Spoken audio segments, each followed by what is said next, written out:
Mikoto leads his group Homura across Shizume City. After a bit of walking, each member heads out on their own, except for the group's sole female Anna, who simply chooses to accompany Mikoto. Just outside a hotel suite, 3 of the Homura members wait patiently as someone prepares a diversion using a pizza delivery excuse. When the door to the suite opens, they quickly attack the person on the other side. Once they've finished their brutal acts of violence, which leaves only the apparent ringleader conscious, the members of Homura begin waiting for Mikoto. Not long after, Mikoto and Anna arrive. Anna proceeds to use her abilities to read the ringleader's thoughts. Unfortunately, she finds that he does not know the answer to her group's questions. They head to the second floor of the hotel where they are confronted by several members of a fellow clan, Sector 4, who are in the hotel's lobby. The leader of Sector 4, Munakata, tells his subordinates to draw their swords for combat. Homura and Sector 4 commence their battle as Sword of Damocles hover above the building, announcing the start of a fight between 2 kings.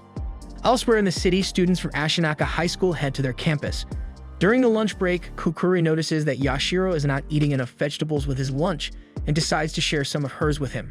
While Kukuri is searching for Yashiro, he eats his lunch atop one of the school's buildings, accompanied by a pink cat. While out in the city, Yashiro is spotted by a member of Homura. Several of the members then head out in search for the teenager. Yada, Kawamoto, and Shoi chase Yashiro throughout the city until they corner him in an alley with Kusanagi. Kusanagi attacks Yashiro with numerous fireballs. However, a long-haired individual appears and protects Yashiro, then proceeds to take out 3 of the 4 Homura members. Afterwards, he escapes with Yashiro and the pink cat that has been following him.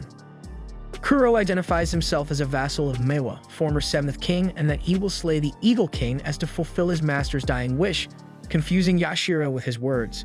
Immediately afterwards, the city's network is hijacked to display a mortifying video. A young man named Tatsuka, who was recording night scenery with a video camera, is shot by an individual who coincidentally resembles Yashiro. Munakata confronts an imprisoned Mikoto, accusing him of being responsible for the live showcasting of the video across Shizume City.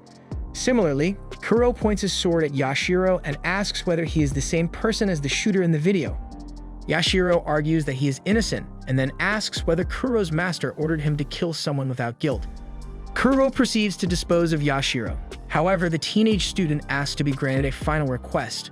Yashiro says that he would like to write his younger sister a farewell letter. Kuro reads the letter but realizes from it that Yashiro had been lying the whole time. Yashiro sets off a number of flash bombs. When the light is dimmed, Kuro notices that Yashiro is gone. In another part of the city, members of the Homura relocate to a special surveillance-based van, where Shoi is currently hacking into Shizume City's network system. He sends a post that depicts a bounty request across the city, which provides additional background information on the evil king. Anna tells the members of Homura that Yashiro is nearby. While walking through town, Yashiro sees Kuro near a street corner and quickly retreats. As he does so, Yada attacks Kuro, demanding to know where Yashiro is. Yashiro reveals himself anyways just before Yada and Kuro begin their fight. Yada skateboards on the street to get to Kuro, who attacks with his aura. After an unsuccessful strike at Yada, Kuro uses his ability to tear apart the street, collapsing it, and Yada within. In the meantime, Yashiro returns to his dorm room in his school. As he is thinking about the latest developments, he discovers the cat has disappeared with a naked girl in place. She states that she is Neko. Around the same time, just as school hours end, Kuro arrives at the school. While searching around, he encounters Kukuri, who offers to show him to Yashiro's dormitory. Upon seeing him, Kuro uses his aura to pull himself to the room, where he draws his sword in an attempt to kill him. However, Neko stops him, taking Yashiro away with her. Kuro begins following them across the campus, but each time he corners Yashiro, Neko uses her illusions to distract him. He continues chasing Yashiro, who in turn keeps chasing Neko. By morning, the 3 are left very exhausted and hungry. Yashiro suggests that he and Kuro set aside their differences so that they can eat breakfast. Munakata explains to Mikoto that his Wiseman level is reaching its breaking point and that, should his Sword of Damocles fall, an occurrence will be upon them, leaving behind a mark highly reminiscent of the Kagutsu crater. He also warns Mikoto that he will kill him should he continue drawing power from the Dresden slates. Munakata adds in short summary that he wants Mikoto to remove his status as king. Later at his office, Munakata's subordinate Siri provides reports of the investigated murder of Tatsuka, detailing information on the gun used to kill him and other related materials. While still eating, Yashiro asks about the Homura members who attacked him, and Kuro explains more about clans and kings in general. Once he is informed, Yashiro concludes that Homura wants to kill him because they believe he is the same person who murdered one of their own. Yashiro asks why Kuro wants to kill him. Kuro explains that it is the order he was given by his master Meiwa, also a king. Meanwhile, Adolf K. Wiseman dances with a woman with various images of Yashiro being displayed with each footstep. Both clans discover the white-haired student on Ashinaka High School. Yashiro, Kuro, and Neko dress themselves in Japanese garments to represent historical figures in Japan's history. Yashiro concludes that if he were to find a person who saw him on the school campus within an hour of 11:45 p.m. on December 7, he'd have an alibi. After many attempts, he finally gets his proof from the school database, which shows that he never passed through their gates to exit the school on the day of the festival. Kuro then decides to accept Yashiro's innocence. Yashiro returns to his room to change. He picks up a shirt, but before taking it out, notices several red blotches stained on the front.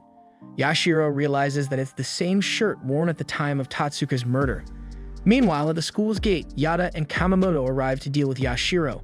Seri and her investigation team soon arrive at the school. While Seri is arguing with the principal to search through their database, and bored Fushimi sneaks out and walks across campus. He heads to the student council's office. Once in, he hacks into the student body database and looks for any matches with Totsuka's murderer.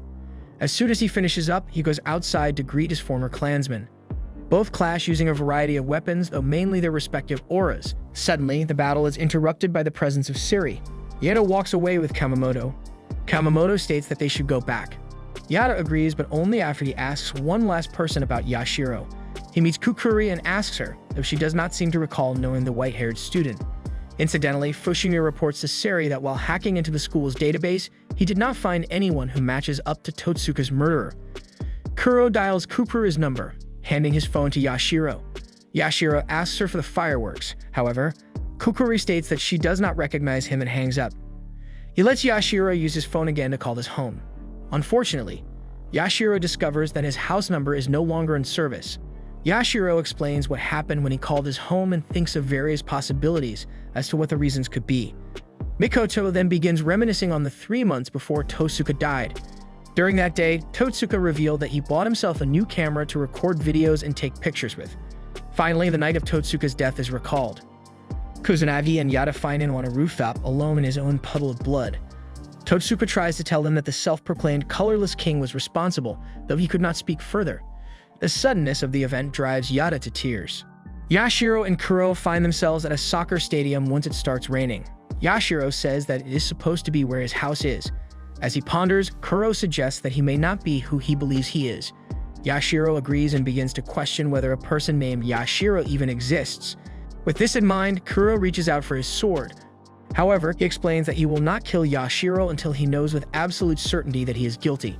Suddenly, the stadium headlights flash at them. Sector 4 has surrounded the stadium and a team led by Lieutenant Owashima has entered the grounds. Seri uses a speaker to inform the duo that her clan will be taking them into custody. As they prepare for battle, they are suddenly inflicted with an illusion, one that causes them to see that they are in the streets of Shizuma City during the day. Neko is the person responsible. Munakata arrives, having been forced from his leisure at Fushimi's impatience. Upon his arrival, he slowly dispels Neko's illusions while simultaneously identifying them for himself. Realizing who they are now up against, Kuro orders that Yashiro and Neko leave. Kuro reaches out for his sword, Kodawari, which Munakata recognizes as a former possession of his master Miwa.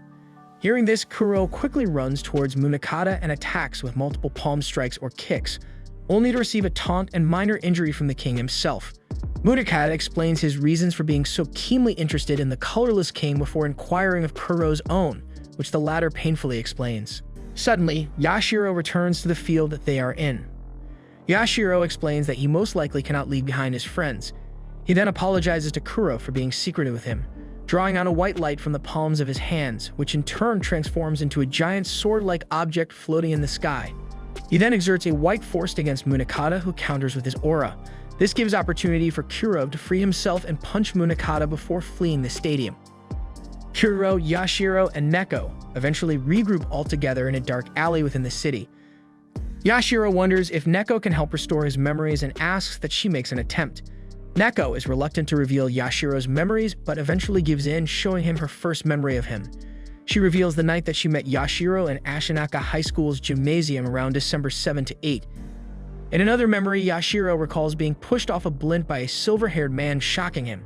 Yashiro, Kuro, and Neko manage to find their way back to the bridge that connects to Ashinaka High School. 15 minutes later, Munakata receives a call. Yashiro reveals that he knows of a certain man inside an airship. Furthermore, he believes that the man in the airship is heavily involved with the murder incident involving Totsuka. Unwilling to cooperate to such a request, Munakata is struck with a deal. Yashiro will willingly allow himself to be arrested if he can contact the man in the airship. Munakata remains hesitant, though he eventually agrees to the deal. He subsequently reveals that the man in the airship is also the Silver King, Adolf K. Wiseman. Later, Siri reports that Wiseman still has not responded to them despite having received contacted on 3 occasions in the past 5 hours. Munakata declares that they will now take the Silver King into custody.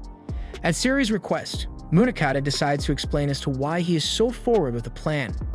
He confirms that while he did take action at the request of Yashiro, there has been suspicious activity from the Silver King's Himmelreich, which has caught his attention in the past few days. Munakata explains that the Himmelreich follows different routes in the air that has not changed in the decades that it has flown yet recently. A certain incident has suddenly disrupted its normal routine, despite there being no evidence of irregularities in the atmosphere. As it turns out, that particular incident was the event of Totsuka's murder. Eventually, Scepter 4 arrives at the airport and prepare to take off in the provided helicopters. Wiseman knocks the woman aside and turns to the helicopters, telling the Blue Klansman to come closer as he laughs maniacally in the night. Yashiro, Kuro, and Neko are able to board a helicopter and camouflage themselves with the other Blue Klansmen. Shortly after, aboard Neko begins tinkering with the helicopter's controls and wanting to get to the Himmelreich before anyone else. Takes hold of the control stick and plummets the helicopter towards the blimp's engines. Suddenly, the blimp explodes and engulfs in red flame. Kunkuri hears a loud explosion outside and looks to see a massive, silver-colored light shimmering in the night sky. She wonders what it really is. We are introduced to a Japanese Lieutenant Kokujoji, who was brought to an underground research facility in Germany during the Second World War. One of the researchers, Adolf K. Weissman, conducts an experiment before the lieutenant using albino mice as test subjects.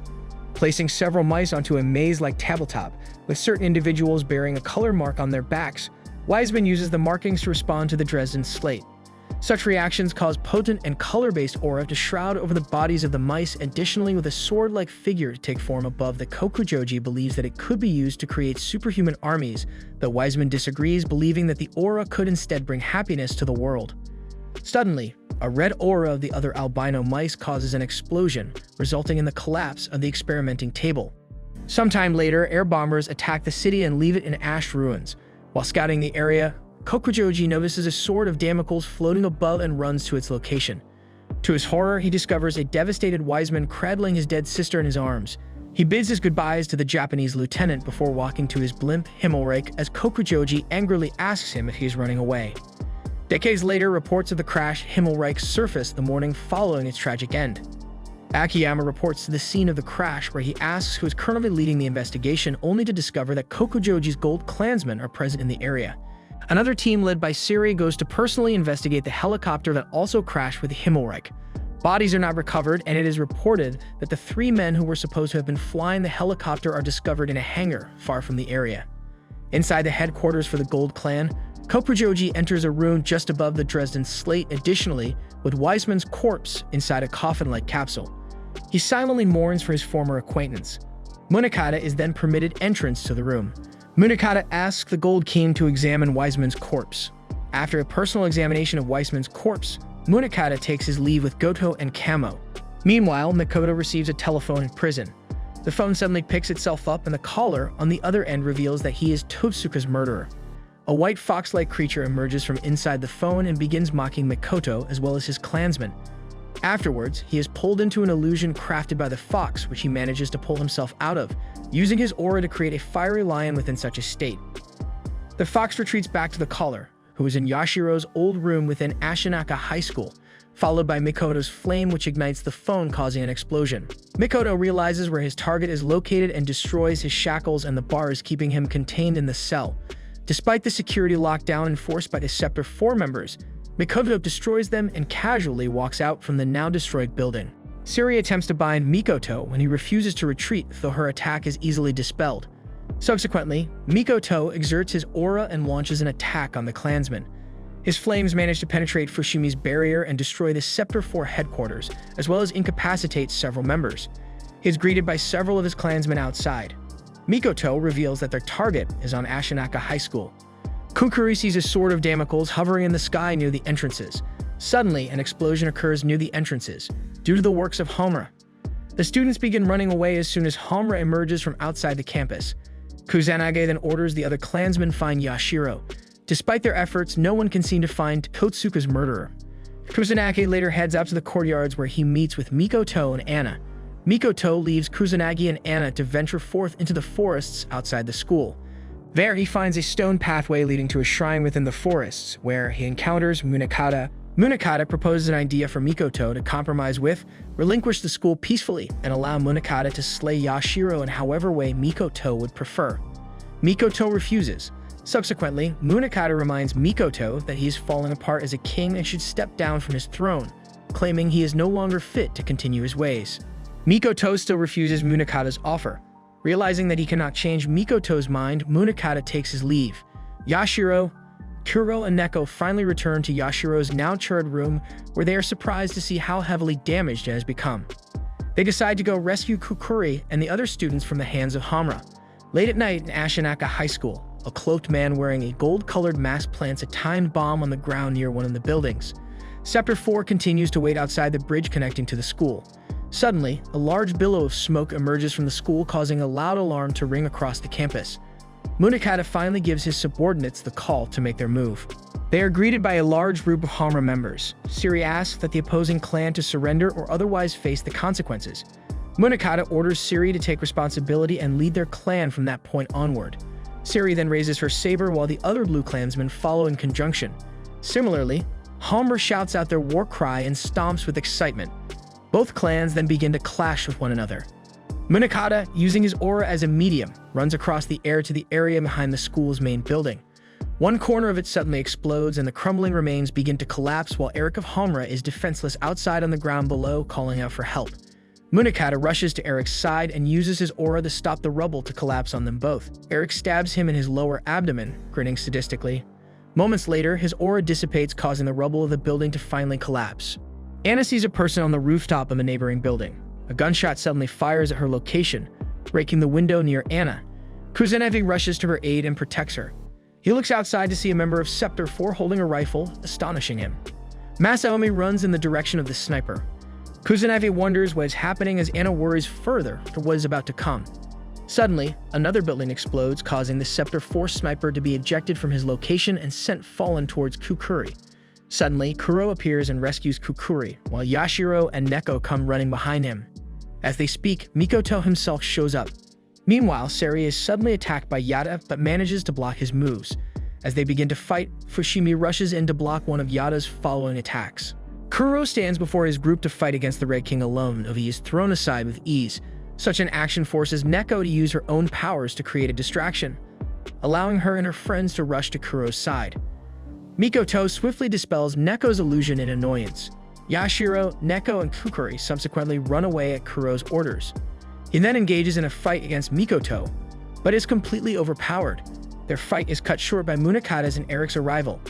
Kuro manages to escape and run away with his 3 friends while Mikoto is forced to fight Munakata next.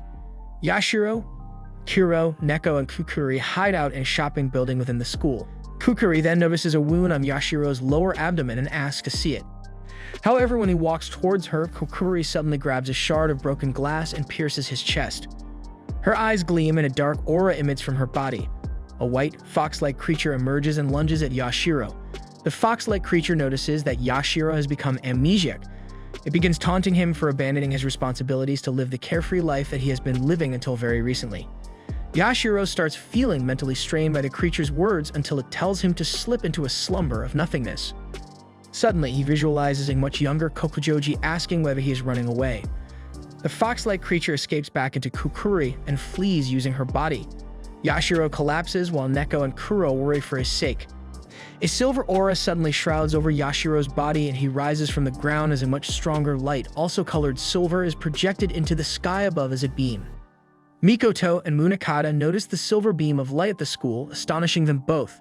The beam of light then reveals a sword of Damocles hidden within, with several orbs on one side representing the 7 clan colors. Kokujoji senses the presence of that particular sword of Damocles and sighs that the certain he continues to surprise him. Yashiro, speaking in German, informs Kuro and Neko that he is perfectly fine and that he cannot be harmed. Kuro asks whether he truly is the colorless king. Yashiro shakes his head and instead says that he is the first king, also known as the Silver King, Adolf K. Wiseman. Several days before, Wiseman is visited by a young man resembling Yashiro who proclaims to be new colorless king. The colorless king states that he is interested in Wiseman's immortality, and the white fox-like creature emerges from the young man's eyes to enter Wiseman. Wiseman is instantly knocked unconscious from the result of having his body possessed and awakens in the colorless king's former body. Shocked, he finds himself near the edge of the blimp about to be kicked down by the fox-like creature in his new body, which is Wiseman's very own. Wiseman, still in the body of Yashiro, explains that he and the new colorless king essentially exchanged bodies. Furthermore, the only reason why he wasn't completely possessed is because he is the Silver King. Yashiro adds that the fox-like creature who is now king has currently taken over Kukuri's body, and thus he must save her. He then requests that Kuro and Neko help him accomplish his goal. Meanwhile, Homura and Scepter 4 continue fighting outside, leading to several clansmen on both sides to begin suffering casualties. Steri grows worrisome over the matter until she, as well as the others, notice Munakata's and Mikoto's sword of Damocles hovering above and clashing with the other. While scanning the area, she sees Yashiro and Neko hovering above, which startles Siri. Yashiro lowers himself and Neko to surface level. Siri strikes at him with her saber, but discovers that she cannot touch him. However, instead, due to her developing an indirect link with Yashiro's aura, she too is affected by its power, and she begins floating. Yashiro explains the reason behind the event. Subsequently, his aura engulfs the three individuals into two sphere-like objects, in which they all use as a method of speedy transportation across the school. Meanwhile, Kuro enters the battlefield of the Red and Blue Klansmen. He knocks out a group of Klansmen from both forces, alerting the rest and halting them momentarily. He tells them all to cease fighting, as it is the order of the Silver King. In response, both clans remind Kuro that they do not serve the Silver King and thus have no reason to listen to him. The three then prepare for a fight with each other. Anna suddenly feels the presence of a king and goes to open the window. Moments later, Yashiro and his temporary Silver Klansmen enter the room through the building. Kusanagi and Sholei grow suspicious but are told by Anna that they are not their enemies. Soon after, Kusunagi's cell phone begins ringing, which Yashiro assumes is because someone in particular would like to speak with him. Kusanagi discovers that the Gold King Kokujoji is speaking on the other end. The colorless king watches Mikoto's and Munakata's fight from afar on a tree branch. Kusanagi and Siri begin taking charge of the situation while Yashiro speaks privately with Kokujoji over the phone. The two discuss matters that Yashiro must attend to. Kusanagi and Siri report that they have regained control and now have the rest of their clansmen following their commands. Suddenly, the colorless king speaks to each individual within the school's campus through telepathic means, taunting and frightening them with his plans to use them for his own personal gain. After a bit of talking, his voice goes silent. Afterwards, Neko uses her power on the entire school to create several illusions of Yashiro before many groups of students. The students vaguely remember Yashiro outside of him being the supposed murderer of Totsuka, though they eventually decide to listen to his voice and have him lead them all to safety. After hearing Yashiro's message, the colorless king begins suffering, though he remains fierce about letting his plan succeed. He begins walking back to the school while the personalities of the other souls slowly begin to take over. Kukuri's voice manages to reach out and she weakly asks for someone to help her. Kuro continues his own fight against Yada and Fushimi, easily knocking down both. While lying on the ground, Yada suddenly experiences a burst of pain, which Fushimi investigates to discover that his insignia is emitting a red glow. Fushimi realizes that Mikoto is about to lose control of his power. Kawamoto then arrives to pick up Yada and Fushimi so he can get them off the island to be with everyone else. As they leave, Yashiro floats down beside Kuro. Yashiro repeats their main objective, which is to rescue Kukuri, and that for it to succeed, he will need Kuro's help. However, to Yashiro's shock, he then kneels down and asks his former master, Miwa, whether he can serve a new king. He then sets down his sword and proclaims that he will serve the Silver King and become one of his clansmen from that point onward. Yashiro politely ignores Kuro's words and tells him to go, granting the latter's silver aura. Meanwhile, the colorless king dances around with glee at the prospect of his succeeding plan as the personalities of those he absorbed begin to take over. Yashiro and Kuro approach him soon afterwards. The colorless king attempts to flee from them both, but Kuro manages to stop him. He then proceeds to draw out Kodawari and prepare to slay him for being evil, adding that he will not allow someone such as him to succeed Miwa. Before he can perform the act, Kukuri's body is suddenly freed from the colorless king's control, though Yashiro becomes the Eagle Being's newest host. However, Yashiro manages to trap the colorless king within his body while still retaining some control over himself.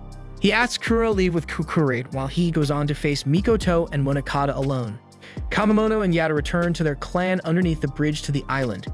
Yada angrily asks as to why they are simply abandoning their king, but is smacked on the head by Kusanagi for his rashness. Anna, however, suddenly gets up and goes to look back at the island. On the island, Yashiro unexpectedly interferes with Mikoto's and Munakata's battle. Weakened due to the colorless king, he tells Mikoto to kill him, since he hosts the soul of Totsuka's murderer within him. Mikoto thanks Yashiro and proceeds to pierce through his chest with his arm. This results in a massive explosion on the island that engulfs most of its forested areas. Kuro stops to look back at the school while still carrying Kukuri in his arms. Kukuri awakens, though she wonders what has occurred. As the explosions finally subsides, Mikoto takes a deep breath, while Munakata stands near him. Then the orb on Mikoto's sword of Damocles fails to emit a glow, causing it to abruptly fall down to Mikoto below. Before it can hit the king, Munakata uses his saber to pierce through Mikoto's chest, ultimately stopping the massive figure from fully collapsing. Mikoto warily says a few words before he finally dies. Munakata later walks away from the island and back to the bridge, where he reunites with his clan. Anna senses Mikoto's death from the other side of the bridge, causing her to burst into tears while she cries out his name. She and the other clansmen of Homura share a long moment of silence for their fallen king. The silence is broken when Kamamono begins to cry out the motto of Homura, which his other clansmen take part in. As they continue to shout out, suddenly, their auras begin to shroud over their bodies before finally escaping into the sky above. Kuro and Neko return to the site of the explosion that evening, where they discover Yashiro's umbrella stuck in the ground. Neko claims she will return it to Yashiro despite Kuro's attempts to state that he is already dead. However, when he remembers Yashiro proclaiming himself to be immortal king, he admits that Yashiro is their king. Sometime after, a dog and a cat run away from Ashinaka High School and out from the bridge leading back to Tokyo Metropolis. The black and white dog runs with a kotawara tied to its side, while the pink cat has Yashiro's parasol on its back. As the Red Clansmen continue to cry out their motto, Kusanagi asks his former king silently if they could hear them, and that he was the best king they could have ever asked for.